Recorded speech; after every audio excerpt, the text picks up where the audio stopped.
माझे नाव वैभव मच्छिंद्रनाथ कोल्हे। मी इयत्ता 6वीत शिकतो। माझ्या शाळेचे नाव जिल्हा परिषद उच्च प्राथमिक शाळा गोळेगाव। मी शाळेत स्वच्छता मॉनिटर म्हणून काम पाहतो। एकदा मी रेल्वेने प्रवास करत असताना एका काकाने पुडी खाऊन ते रेल्वेच्या डब्यात थुंकले, तर मी त्यांना सांगितले, ते थुंकू नका, ते लिहिलेले आहे आणि तुम्ही थुंकताय, चांगलं नाही। ते काका म्हणाले की मी काही करेन, तुला काय करायचं।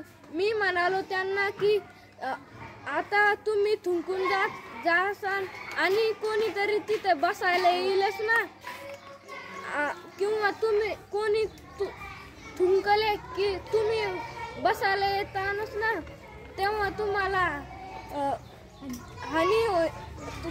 तेव्हा तुम्हाला त्रास होईलच ना। असे बोलून मी त्यांना पटवून दिले आणि त्यांनी माझे ऐकले।